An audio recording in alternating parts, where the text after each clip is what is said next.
نبی کریم صلی اللہ علیہ وآلہ وسلم حضرت ابو بکر صدیق، حضرت عمر فاروق، حضرت عثمان غنی اور حضرت علی رضی اللہ تعالی عنہ سب اکٹھے بیٹھے تھے۔ حضرت فاطمہ رضی اللہ تعالی عنہا نے شہد کا پیالہ پیش کیا، پیالے میں بال گر گیا۔ حضور صلی اللہ علیہ وآلہ وسلم نے فرمایا، سب اس پیالے کے متعلق اپنی رائے پیش کرو۔ اتنے میں حضرت جبرائیل علیہ السلام حاضر ہوئے اور عرض کیا کہ بسم اللہ الرحمن الرحیم۔ جب عالم دنیا میں ہر طرف شرک و کفر کی آوازیں ہر جگہ سے شروع ہو گئیں اور پوری دنیا میں بت پرستی جیسی بدترین لعنت نے دنیا والوں کو اپنے اندھیروں میں چھپا لیا، انسان ذات نے اپنے کریم رب کی بندگی چھوڑ دی اور درندوں جیسی زندگی گزارنے کا آغاز کر دیا، جہالت اور گمراہی کی وجہ سے اپنے خدا کے رشتوں کو بھلا دیا، اپنے جگر کے ٹکڑوں کو زندہ درگور کرنے جیسی ملعون رسومات کو اپنا مقصد بنا لیا اور بھی سینکڑوں برائیاں اپنے وجود میں شامل کر دیں اور ہر سمت اندھیرا چھا گیا۔ اس وقت اللہ تعالیٰ کو انسان ذات کی حالت پر رحم آ گیا اور اپنے محبوب اور برگزیدہ پیغمبر صلی اللہ علیہ وآلہ وسلم کو دنیا کا آخری پیغمبر و ہادی بنا کر دنیا میں انسان ذات کی رہنمائی کے لیے پیدا فرمایا۔ جب نبی مکرم صلی اللہ علیہ وآلہ وسلم نے اپنی زبان اطہر سے اپنے پروردگار عالم کا پیغام لوگوں تک پہنچانا شروع کیا تو ہر طرف سے اس رسول مکرم صلی اللہ علیہ وآلہ وسلم کو لوگوں نے اس پیغام سے روکنے کی کوشش شروع کر دی، اور جس شخص نے آپ صلی اللہ علیہ وآلہ وسلم کے پیغام کو قبول کیا اس پر مصیبتوں کے پہاڑ گرانے شروع کر دیے اور طرح طرح کی اذیتیں دینا شروع کر دیں، لیکن یہ شمع رسالت کے پروانے، آسمان نبوت کے چمکتے ستارے، بستان نبوت کے مہکتے پھول، آفتاب رسالت کی چمکیلی شعاعیں اور آگوش نبوت کی پروردہ ہستیاں اپنے آقا صلی اللہ علیہ وآلہ وسلم پر اپنی جانیں، مال اولاد قربان کرنے کے لیے تیار ہو گئیں، لیکن اس رسول محترم صلی اللہ علیہ وآلہ وسلم کے دامن کو چھوڑنے کا تصور بھی نہیں کیا۔ اس وقت رب کائنات نے ان مقدس ہستیوں کے متعلق ارشاد فرمایا کہ یہی وہ لوگ ہیں جن کو اللہ تعالی نے ہدایت دی اور یہی عقل والے ہیں۔ جب ان مقدس ہستیوں نے اپنے ان خود ساختہ معبودوں کی غلامی کو چھوڑ کر ایک خدا کی غلامی اختیار کی تو انہیں لوگوں نے وہ تکلیفیں دینا شروع کر دیں جن کو پڑھ کر انسان کانپ اٹھتا ہے، لیکن سلام ہے ان صحابہ کرام رضی اللہ تعالی عنہ کو جنہوں نے اپنی جانیں اسلام کی خاطر قربان کر دیں، لیکن اپنے مولا کریم کے پیغام کو اپنے دل سے نکالنے کا تصور بھی نہیں کیا۔ ان مقدس ہستیوں کے واقعات کو پڑھ کر ایک مسلمان کا ایمان شک و شبہات سے پاک ہو جاتا ہے اور ہر قدم پر اپنی کامیابی کا یقین زیادہ بڑھ جاتا ہے۔ حضرت یاسر بن عمار رضی اللہ تعالی عنہ یمن کے باشندے تھے۔ یہ آپس میں 4 بھائی تھے۔ حضرت یاسر، مالک، حارث اور ایک چھوٹا تھا۔ یہ چوتھا نمبر بھائی جس سے سب زیادہ محبت کرتے تھے ایک مرتبہ کہیں گم ہو گیا جس کی کوئی خبر ان کو نہ ملی۔ یہ لوگ اپنے بھائی کی محبت کی شدت کی وجہ سے دل کے ہاتھوں مجبور ہو کر اپنے بھائی کو ڈھونڈنے لانے کے لیے گھر سے نکلے، اپنے علاقے کا چپا چپا چھان مارا، لیکن ان کا محبوب بھائی ان کی نظروں نے نہیں دیکھا۔ آخر حضرت یاسر رضی اللہ تعالی عنہ اپنے دونوں بھائیوں مالک و حارث کے ساتھ اپنے بھائی کو تلاش کرتے کرتے مکہ پاک کی سرزمین میں پہنچ گئے، لیکن یہاں بھی انہیں اپنے بھائی کے متعلق کوئی معلومات نہ مل سکی۔ لیکن اس پاک سرزمین میں آقا نامدار حضرت صلی اللہ علیہ وآلہ وسلم نے توحید کا پرچم بلند کر رکھا تھا اور یہ دولت حقیقی حضرت یاسر کے مقدر میں لکھی جا چکی تھی۔ جیسے ہی یہ اعلان اس مقدس شخصیت کے کانوں میں پہنچا تو اپنے بھائیوں کو کہنے لگا کہ میں نے وہ دولت ابدی حاصل کر لی ہے کہ اب مجھے کسی دوسری چیز کی ضرورت نہیں ہے۔ اگر رہنا چاہتے ہو تو میرے ساتھ رہ سکتے ہو، ورنہ تم اپنی مرضی سے مجھے چھوڑ کر جا سکتے ہو، مجھے تم سے شکایت نہیں ہے۔ یہ بات سن کر دونوں بھائی مایوس ہو کر سرزمین مکہ پاک سے اپنے ملک یمن چلے گئے،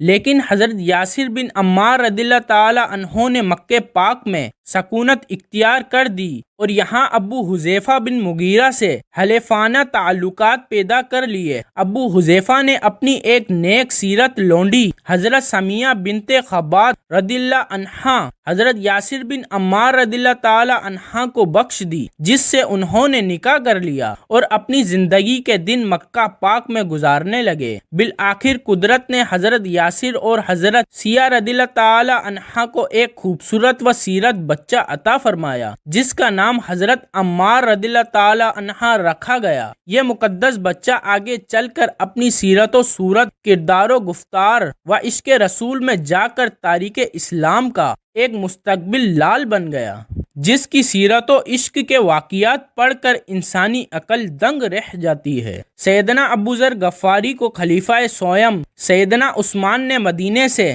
ربدہ عراق چلنے کا حکم دیا، چنانچہ وہ اپنے اہل و عیال کے ساتھ وہاں چلے گئے۔ 32 ہجری کے ایام حج میں ربیزہ کے تمام لوگ بیوی بچوں سمیت حج کے لیے چلے گئے۔ ابو ذر غفاری کے ساتھ صرف ان کی بوڑھی بیوی اور ایک بیٹی موجود تھی۔ اسی دوران آپ مرض الموت میں مبتلا ہوئے۔ جب نزا کی حالت طاری ہوئی تو ان کی اہلیہ رونے لگیں۔ ابو ذر نے نحیف آواز میں پوچھا کہ روتی کیوں ہو؟ اہلیہ نے جواب دیا، آپ ایک ویرانے میں دم توڑ رہے ہیں، نہ میرے پاس اتنا کپڑا ہے کہ آپ کو کفن دے سکوں، اور نہ ہی میرے بازوؤں میں اتنی طاقت ہے کہ آپ کی ابدی خوابگاہ تیار کر سکوں۔ ابو ذر غفاری نے فرمایا، نبی پاک نے مجھے بتایا تھا کہ میں ایک صحرا میں وفات پاؤں گا اور مومنین کی ایک جماعت میری نماز جنازہ میں شریک ہوگی، تم باہر جا کر دیکھو۔ آپ کے ارشاد کے مطابق مسلمانوں کی کوئی جماعت ضرور آتی ہوگی۔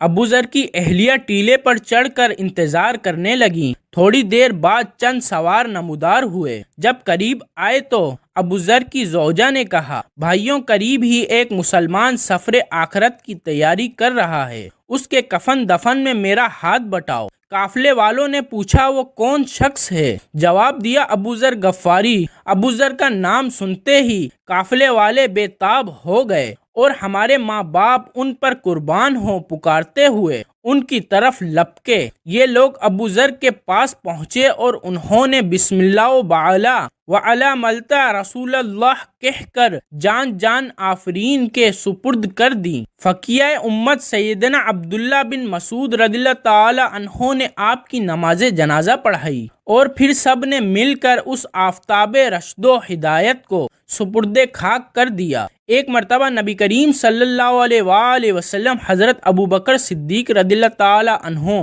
حضرت عمر فاروق رضی اللہ تعالی عنہ اور حضرت عثمان غنی رضی اللہ تعالی عنہ، یہ بزرگ حضرات حضرت علی رضی اللہ تعالی عنہ کے مکان میں تشریف لے گئے۔ اس مبارک مجلس میں سرور کونین صلی اللہ علیہ وآلہ وسلم اور چاروں خلفائے راشدین موجود ہیں۔ حضرت علی رضی اللہ تعالی عنہ اور ان کی زوجہ حضرت فاطمہ الزہرا سلام اللہ علیہا مہمانوں کی خاطر تواضع کرنے کے لیے ان کے پاس جو سب سے بہترین چیز تھی وہ پیش کی۔ ایک شہد کا پیالہ لائیں۔ وہ خوبصورت اور چمکدار پیالہ تھا۔ اتفاق سے شہد کے پیالے میں ایک بال گر گیا۔ حضور اکرم صلی اللہ علیہ وآلہ وسلم کے دست مبارک میں جب وہ پیالہ آیا تو آپ صلی اللہ علیہ وآلہ وسلم نے ان حضرات کے سامنے وہ پیالہ پیش فرمایا اور ارشاد فرمایا، دیکھو اس پیالے کی خوبصورتی، اور اس میں شہد ہے اور شہد کے پیالے میں ایک بال پڑا ہوا ہے۔ ہر ایک اپنی طبیعت پر زور ڈال کر اپنے ذوق کے مطابق پیالہ اور بال کے متعلق اپنی رائے پیش کریں۔ حضرت ابو بکر صدیق رضی اللہ تعالی عنہ نے فرمایا، اللہ کے رسول صلی اللہ علیہ وآلہ وسلم کے نزدیک مومن کا دل تشت زیادہ روشن اور چمکدار ہے، اور اس کے دل میں جو ایمان وہ شہد سے زیادہ شیریں ہے، لیکن ایمان کو موت تک حفاظت کر کے لے جانا بال سے زیادہ باریک ہے۔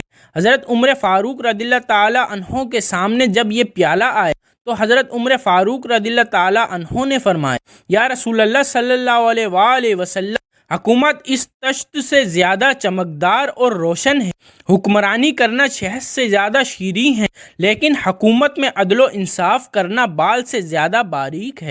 حضرت عثمان غنی رضی اللہ تعالی عنہ نے فرمایا، یا رسول اللہ صلی اللہ علیہ وآلہ وسلم، میرے نزدیک علم دین تشت سے زیادہ روشن اور علم دین سیکھنا شہد سے زیادہ شیریں ہے، لیکن اس پر عمل کرنا بال سے زیادہ باریک ہے۔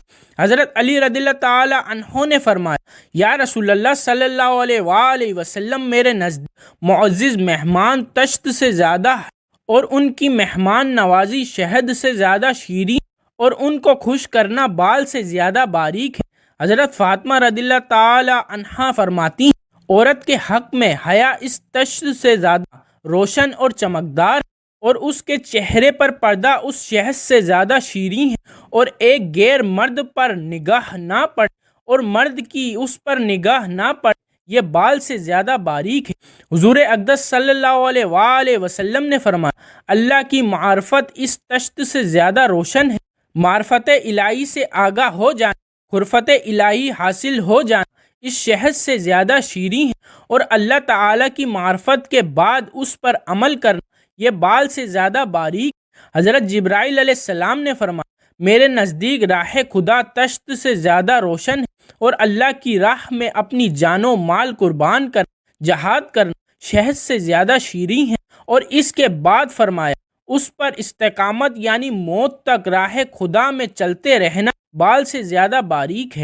اللہ تعالیٰ فرماتے ہیں، جنت اس تشت سے زیادہ روشن ہے اور جنت کی نعمتیں اس شہد سے زیادہ شیریں ہیں، لیکن جنت تک پہنچنے کے لیے پل صراط سے گزرنا بال سے زیادہ باریک ہے۔ اللہ پاک ہمیں بہتر عمل کرنے کی توفیق عطا فرمائے اور ہمیں نیکوکاروں میں شامل کرے، آمین ثم آمین۔ ناظرین، آپ سے گزارش ہے، کمنٹ باکس میں اللہ تعالیٰ کے 99 ناموں میں سے ایک نام ضرور ٹائپ کریں۔